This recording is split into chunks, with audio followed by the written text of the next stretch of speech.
सिंधु माथुरी जी तहज़ीब ते ॻाल्हि ॿोल जे सिलसिले में आउं रुख सिंधी अवां दोस्तनि साथियुनि भाउरनि ऐं भेनरुनि सां मुखातिब आहियां। अॼु पाण सिंधु माथुरी ते आर्यन जे हमले वारे मफ़रूज़े या नाटक बाबति ॻाल्हाईंदासीं त अंग्रेज़नि इहो नाटक छो स्टेज कयो, इन जा कारण कहिड़ा हुआ, उन लाइ हुननि कहिड़ी रिथाबंदी कई। अॼु इन सिलसिले में पाण इन ते ॻाल्हाईंदासीं त अंग्रेज़नि हितां जे माण्हुनि खे पंहिंजा मफ़रूज़ा तस्लीम करण लाइ ऐं ज़हनी तौर ग़ुलाम बनाइण लाइ हिकु तइलीमी सिरिश्तो जोड़ियो। उन रस्ते जिस्मानी तौर ग़ुलाम बनल माण्हुनि खे ज़हनी तौर ग़ुलाम कयो वियो, जेके अञा ताईं अंग्रेज़नि जी ज़हनी ग़ुलामी मां निकिरी न सघिया।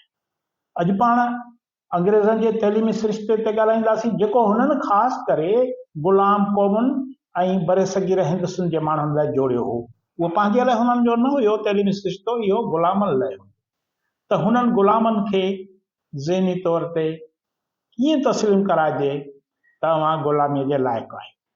ऐं ख़ासि करे असां वटि चवंदा आहिनि मिकाबिली जो तइलीमी सिरिश्तो, त इहो मिकाबिली केरु हो, उन छा कयो, उनखे कहिड़ो जेको अंग्रेज़नि जेको ॾिनो हुननि खे हिकिड़ो मनसूबो जोड़े ॾिनो मिकाबिली अंग्रेज़नि खे त हिन ते तव्हां अमल कंदो त ही माण्हू तव्हांजा ग़ुलाम थी वेंदा। तमामु अहम मौज़ू आहे। दोस्तनि खे गुज़ारिश आहे त हिनखे वीडियो खे आख़िर ताईं ॿुधनि, पंहिंजा राय ॾियनि। असल में छा आहे त बरे सगीर ते बरतानवी साम्राजी कब्ज़े बैदि अंग्रेज़नि हिन ख़िते जे माण्हुनि खे ज़हनी तौर ग़ुलाम बणाइण लाइ पंहिंजो तइलीमी सिरिश्तो लागू कयो, जंहिं तहत कब्ज़े हेठि आयल हिंदुस्तान जे पढ़ियल लिखियल माण्हुनि जी अहिड़ी खेप तयारु करणी हुई, पढ़ियल लिखियल माण्हुनि जी, बाबुनि जी, कामोरनि जी अहिड़ी खेप तयारु करणी हुई जेका संदन मुफ़ादनि जो तहफ़ुज़ करे सघे। ख़ासि करे हितां नौजवाननि खे वरी हुननि आला तइलीम लाइ यूरोपियन यूनिवर्सिटियुनि में मोकिलियो, जिते संदन अहिड़ी ज़हनी तरबियत कई वई जीअं हू वापसि हिंदुस्तान अची अंग्रेज़नि जे मुफ़ादनि जी निगहबानी जा फ़र्ज़ सर अंजाम ॾेई सघनि। हिंदुस्तान में अंग्रेज़नि पंहिंजो तइलीमी सिरिश्तो लागू करण लाइ थॉमस बाबिंगटन मिकाबिली उनखे एजुकेशन शोबे जो सरबराह मुक़ररु कयो। उन बोर्ड जो हिकिड़ो चेयरमैन मुक़ररु कयो जेको तइलीमी सिरिश्ते लाइ हिननि बोर्ड जोड़ियो ग़ुलाम क़ौमुनि ऐं ख़ासि करे बरसगीर लाइ। मिकाबिली जेको हुयो उहो ज़हनी तौर ते कट्टर ईसाई हुयो। संदसि सोच हुई त हितां जे हिंदुनि ऐं मुस्लमाननि खे ईसाई मज़हब इख़्तियार कराइण सां अंग्रेज़ हिंदुस्तान में इंतिज़ामी तौर सघ हासिल करे सघनि था। इन सां गॾु अंग्रेज़नि जे तइलीमी सिरिश्ते ज़रिए हिंदुस्तान जो अहिड़ो नस्ल तयारु करे सघिजे थो जेको अॻिते हली अंग्रेज़नि जो इतिहादी बणिजी सघे थो। मिकाबिली एजुकेशन बोर्ड इंडिया जे चेयरमैनशिप दौरान 1836 में पंहिंजे पीउ खे ख़त लिखियो। माना जेको हुननि जो एजुकेशन बोर्ड हो इंडिया जे लाइ, उन जे सरबराह चेयरमैन 1836 में मिकाबिली 1836 में पंहिंजे पीउ खे ख़त लिखियो, जंहिंमां संदसि नापाक इरादनि जी परूड़ पए थी। मिकाबिली पंहिंजे पीउ खे लिखियल ख़त में चवे थो त असांजो हिंदुस्तान में इंग्लिश स्कूलनि वारो निज़ाम बहितर तरीक़े सां फैलिजी रहियो आहे, उन जा हिंदुस्तानियुनि ते बहितर असर पइजी रहिया आहिनि। मुंहिंजो ईमान आहे त जेकॾहिं असांजे स्कूलनि वारो इहो निज़ाम बहितर तरीक़े सां हलंदो रहियो त ईंदड़ 30 सालनि में हितां जी आला सोसाइटीअ में पढ़ियल लिखियल सोसाइटी में हिकु बि नज़रियाती माण्हू यानी आज़ादी पसंदि मौजूदु न रहंदो। इहो मक़सदु कंहिं माण्हूअ जो अक़ीदो तब्दील करण खां सवाइ हासिल करे सघिबो। इन तइलीमी निज़ाम सां असां हिंदुस्तानियुनि जे मज़हबी आज़ादीअ में का बि मुदाख़लत करण खां सवाइ पंहिंजा मक़सद हासिल करे सघंदासीं। हाणे इहो मिकाबिली पंहिंजे वालिद खे ख़त लिखियो। मिकाबिली जे इन ख़त मां तव्हां अंदाज़ो लॻाए सघो था त अंग्रेज़नि बरे सगीर में इंग्लिश तइलीमी सिरिश्तो लागू करे पंहिंजे बेटकी निज़ाम खे बरक़रार रखण जी कोशिश कई। ईसाई मज़हबी पेशवा अंग्रेज़नि जे हिंदुस्तान ते कब्ज़े बरक़रार रखण लाइ हिकु ख़ासि मिशन हेठि हिते आंदा विया ऐं अहम उहिदनि ते मुक़ररु उन्हनि खे कयो वियो। संदनि ज़रिए हितां जे माण्हुनि खे ज़हनी तौर ग़ुलाम बनाइण जूं साज़िशूं सिटियूं वयूं। इहे ई मज़हबी पेशवा हिन खिते जे पंहिंजे मुफ़ादनि तहत हिन खिते जी पंहिंजे मुफ़ादनि तहत हिंद सिंध जी पंहिंजे मुफ़ादनि तहत तारीख़ मुरतब करण लॻा।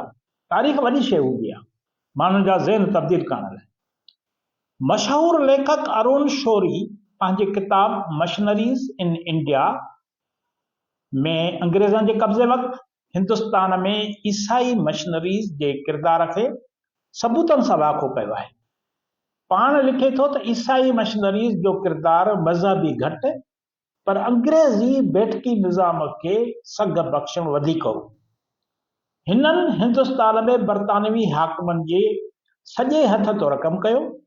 हू मज़हबी इदारा घटि पर असुल में साम्राजी निज़ाम जा गैर सरकारी तौरु बाहि ॿेली बणियल हुया। मिकावेली खे बरतानवी तइलीमी सिरिश्ते ज़रिए बरे सगीर जे माण्हुनि खे ज़हनी तौरु ग़ुलाम रखण लाइ कंहिं अहिड़े माण्हूअ जी तलाश हुई जेको साणसि इन कम में वरी बाहि ॿेली थी कमु करे सघे या वरी संदसि नज़रियनि खे सघ बख़्शे सघे, उन्हनि खे बुनियाद फ़राहम करे वधीक कूड़ जा। मिकावेली खे लंडन वापसि पहुचण बैदि अहिड़ो माण्हू हथ अची वियो जेको संदसि कार्ज खे पूरो करे सघियो पिए। इहो माण्हू हुयो नौजवान जर्मन माहिर मैक्स मोलर, जेको न सिर्फ़ सरकारी मदद जो घुर्जाउ हो पर वेदनि जे मुताले में बि दिलचस्पी रखंदड़ हो। मिकावेली ईस्ट इंडिया कंपनी ताईं पंहिंजो असर रसूख़ इस्तेमालु करे ऋग्वेद जो तर्जुमो करण लाइ मैक्स मोलर लाइ फंड हासिल कया। मैक्स मोलर मसीही मज़हब खे इंडिया में फैलाइण लाइ ईस्ट इंडिया कंपनीअ लाइ कमु करण लाइ रज़ामंद थी वियो। Max molar east India company तरफ़ां फंड हासिल करण बैदि वेदनि जो तर्जुमो कयो ऐं उन्हनि जी वेदनि जी तशरीह जो कमु हथ में खयो। जर्मन हुयो, उन खां कमु अंग्रेज़ पिया वठनि। कमु इहो त हितां जी तारीख़ खे तब्दील कयो। ठीकु आहे। मैक्स मोलर वेदनि समेत ॾखिण एशिया जे मज़हबनि इस्लाम, बुद्ध मत, जीन धर्म ऐं ॿियनि धर्मनि बाबति 50 जुल्दनि में किताब मुख़्तलिफ़ लेखकनि ज़रिए मुरतब या तर्जुमो करे शाया कराया। अंग्रेज़ीअ में इहे जुल्द ओभर जा मुक़दस किताब जे नाले सां शाया कया। इन्हनि जुल्दनि में वेदनि जी माना ऐं मफ़हूम अहिड़ी तरह सां कढण जी कोशिश कई वई जीअं उन्हनि जे पढ़ण सां मसीही मज़हब खे हथी मिले ऐं बरे सगीर जे क़ौमुनि बाबति ऐं बरे सगीर जे क़दीम हिंदू मज़हब बाबति मूंझारा पैदा थियनि। वेदनि जे तर्जुमे पोयां कहिड़ी साज़िश लिखल हो। माना हुननि शौक़ मां वेद तर्जुमो न कया, हुननि खे वेद वणनि कोन पिया पर वेदनि खे तब्दील करणो हो। हाणे उन जो पतो बि असांखे मिकावेली तरफ़ां 1866 में पंहिंजी ज़ाल खे लिखियल ख़तनि मां थिए थो। उन साज़िश जो पतो त पए थो पंहिंजी ज़ाल खे छा लिखियो। उहे ख़त मंज़राम ते अची विया आहिनि। तव्हां जेकॾहिं उन्हनि खे सर्च कंदव तव्हांखे हर शइ मिलंदी। मिकावेली पंहिंजे ज़ाल खे लिखियल ख़तनि में चवे थो इहे वेदई हिंदुनि जे मज़हब जो बुनियाद आहिनि। इन करे वेदनि ज़रिए खेनि इहो ॾेखारण जी कोशिश कई वई आहे त संदन बुनियाद छा आहे। माना हू बुनियाद पिया तब्दील कनि। पंहिंजे ज़ाल खे त ॿुधाए त असां वेदनि ज़रिए हुननि खे जा बुनियाद पिया तब्दील कनि। हू चवे थो मिकावेली मूंखे पक आहे त संदन माना हितां जे माण्हुनि जी गुज़िरियल 3000 सालनि जा बुनियाद कमज़ोर करण जो इहो ई हिकिड़ो रस्तो आहे। 2 सालनि बाद मिकावेली ब्रिटिश इंडिया जे क़ाइम मुक़ाम सेक्रेटरी डेविड ऑफ अर्गाइल खे लिखे थो त इंडिया जो क़दीम मज़हब आख़िरी पसान में आहे। जेकॾहिं मसीही मज़हब इन जी जाइ न वलारी त इहो कंहिंजो ॾोह हूंदो। हुनखे चवे थो जल्दी कयो, कब्ज़ो कयो। हिननि मिड़नी सबूतनि मां पतो थो पवे त मैक्स मोलर बरतानवी बेटकी हुकूमत जो एजेंट हुयो जंहिं मुआवज़ो वठी ब्रिटिश इंडिया जे मुफ़ादनि लाइ हिन खिते जी तारीख़ खे मुसक कयो, तब्दील कयो पंहिंजे मुफ़ादनि तरफ़। जॾहिं जर्मनी ऐं बरतानिया जा सियासी मुफ़ाद अॻिते हली हिक ॿिए सां टकराइण लॻा ऐं बरतानिया जा माण्हू जर्मनीअ जा सख़्त मुखालिफ़ थी पिया त 1872 धारे मैक्स मोलर जर्मन क़ौम परस्त हुजण जे नाते बरतानिया खे अलविदा करण जो फ़ैसिलो कयो। हिन न फ़क़ति बरतानिया खे छॾियो पर पंहिंजे 25 साल अॻु क़ाइमु कयल आर्या नस्ल वारी थ्योरी तां हथ खणी छॾियो। पाण उमिरि जा आख़िरी 30 साल आर्या नस्ल वारी थ्योरी जो सख़्त मुखालिफ़ रहियो, छाकाणि त इहा थ्योरी बरतानिया खे फ़ाइदो रसाए रही हुई। मैक्स मोलर आर्या नस्ल वारी थ्योरी तां दस्तबरदार थी उनखे आर्या नस्ल बदिरां आर्यन ॿोली वारी थ्योरी ताईं महदूद करे छॾियो। त माना जर्मनी ऐं बरतानिया जे माहिरनि हिंद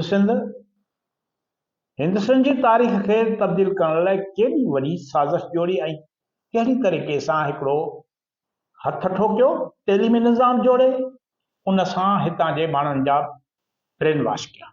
अव्हां जी वॾी महिरबानी। ईंदड़ दफ़ो पाण इन ते ॻाल्हाईंदासीं त यूरोपियन जेका आर्यन वारी सिंधु माथिरी आर्यन जे हमले वारी थ्योरी घड़ी उहा आख़िर में खेनि पंहिंजे गीचे में कीअं पइजी। तमामु अहम मौज़ू आहे। ही पंहिंजो वीडियो जो 7 सिलसिलो हो। ईंदड़ 8 सिलसिले में पाण हिन अहम मौज़ूअ ते वधीक ॻाल्हि ॿोल कंदासीं। अव्हां असांजी वीडियो ॾिसंदा रहो, चैनल खे सब्सक्राइब कयो। अव्हां जी महिरबानी।